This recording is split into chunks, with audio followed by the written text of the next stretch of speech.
Next presenter is Viktoria Valenta, and she will tell us how to prepare forest owners for climate change. Please, Viktoria. Yes, hello everyone. So my name is Viktoria Valenta, and I work for the Austrian Research Centre on Forests. And I was asked to talk about our project called Plattform klimafitter Wald, or Climate Smart Forestry. And this presentation will be a bit different than the others we heard so far, not only because we're not specifically focusing on non-native trees. So I will tell you about the what, but also about the why and how of this project.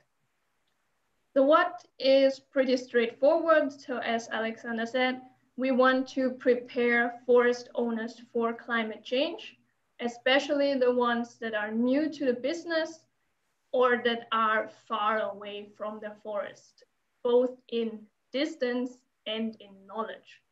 And as you can imagine, all those forest owners will be pretty important in actually managing non-native trees. So the why and the how are a bit more complicated and will take a bit longer to explain. And for that, I want to tell you a little story about someone who actually fits our target group pretty well. And during this short presentation, I want you to ask yourself, what would you do in this situation if you find yourself in similar circumstances? So just let me quickly introduce our protagonist. So this little guy here. And because I actually didn't get around to telling him about this presentation, let's call him Thomas. And Thomas and I went to school together. He actually not as a student, but to help one of my best friends who was in a wheelchair. And this school was in Vienna, so a pretty big city. And even though some might call it a forest city, growing up there didn't really put Thomas in touch with actual forestry, which wasn't a problem because Thomas saw his future more in the lines of social work and not in the forest business anyways. But let us fast forward about 10 years. Thomas is now in his early 30s. And where do we find him? Of course, locked down by the pandemic like everyone else, but not in Vienna anymore. Now he is living in a teeny tiny village at the Austrian-German border, buying cattle with his dad and trying to figure out how to manage his very own piece of forest. And just think back to the last time you moved to a new place or started a new job and thinking, was that really the best idea? This is exactly what Thomas has in mind at the moment. But what I want to know is he actually up for the job of managing his own forest? That is not an easy task after all. And it's not only a question of what do I want to get out of my forest, or what species do I want to have in the forest, native or not. It's more a question of where actually to begin. And a good place to start would be our website, www.klimafitterwald.at, which is basically the main product of our project at the moment, because as you can imagine, and which is true for most of the projects at the moment, in-person events were not really possible. So we focused our attention on building this website. And here, for example, you can find a question and answer section where Thomas can find information on everything from climate change to timber harvesting to forest law. So he basically can figure out what he can do with his forest, but also what he has to do when he actually inherits the forest from his father. So he can figure out stuff like what can he take out of his forest, but also how he has to manage the protective function of the forests. And well, Thomas is really interested in conservation. He worries about climate change, and he is interested in non-native tree species. His new neighbors, however, they tell him he doesn't have to worry about anything. Trees are rejuvenating just fine here as long as he does everything like they have done it in previous generations. Everything will be fine, especially if he focuses on native tree species. Thomas, however, is not convinced, probably because he was hanging around with me for too long, but this notion of business as usual is always the best is not really what he's thinking about. So what can he do? He can gather information. And especially the topic of getting new trees into a forest is one where opinions and emotions come into the mix, especially again with non-native trees. So he has to gather facts. And luckily enough, we have already done this for him with information on non-native trees in Austria, what they are, where they are, how they are already used, and what they mean for the future.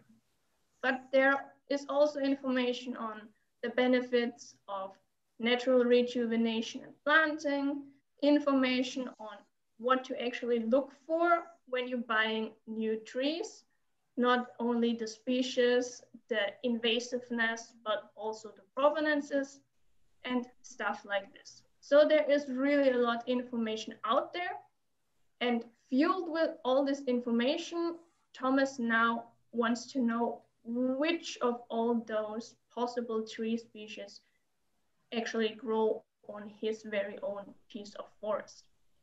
And what he can use for that is our so-called Baumartenampel, which you can see here is a GIS application. And if you look here on the left, you have the instructions, so 3 little steps to get to the actual information. But even if it's simple, reading the instruction always helps.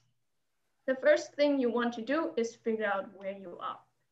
And you can do this by using the search function up here or by zooming in down there. And now Thomas is in his little village at the border. He can select his forest by using the point function. So he clicks on his forest and you can see it's not just the forest that's selected, but the square around it, which is basically the resolution of the climate data behind the whole thing. And here, if you go on the left, you see the 7 main tree species in Austria in the past, how they were doing, but also then in the future. And you can see the conifers here probably won't do very well in the future. So this is the prediction for the end of the century. And for this prediction, we use the RCP 4.5 scenario. And this whole model here, what we can see is only based on climate data and on elevation. And you can see so far it's only for 7 tree species, but we constantly implementing more data into this function. So the next batch will probably have some non-native trees in there, like Douglas fir and probably red oak. But as you can see at the bottom, it's only a beta version. So if you want to go have a look at it, see at different parts of the country where it's useful for a specific forest, do some trial and error and give us feedback. That would be highly useful for us. And as I said, this whole thing is based on climate, but of course, as a forest owner, you need a bit more information. You need information on aspect, inclination, soil type, and so on to have a better understanding of what's actually possible. People like Thomas don't necessarily have this kind of information, But of course, there are other people who do. And to find them, you can use the Beratersuche here, so the advisor search function, which again is a GIS function where you go look for where you are, either just zooming in or using again the search function at the top. And here it gives you information on the closest experts to you.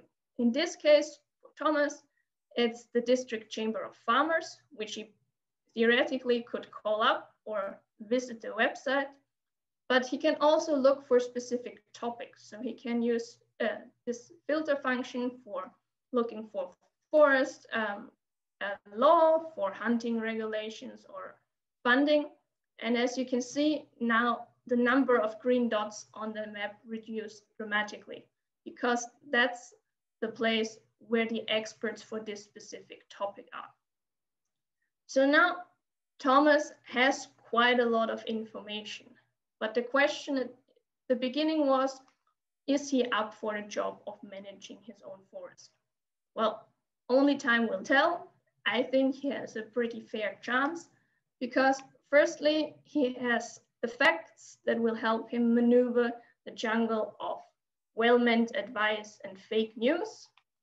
He also has information on his specific level to see what kind of species will grow in his forest, even under changing climate.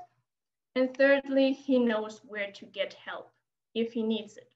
And if you find yourself in a similar situation, you now know you're not alone and that there's help to be found. And that is reason enough for us to keep working on this project because, of course, all this work on managing non-native trees can only be successful if the people who actually manage the forests know the big picture, know their role in it, and know that it's important to care about the future. And that is already the end of my story. So thank you very much for your attention and let me know if there are any questions.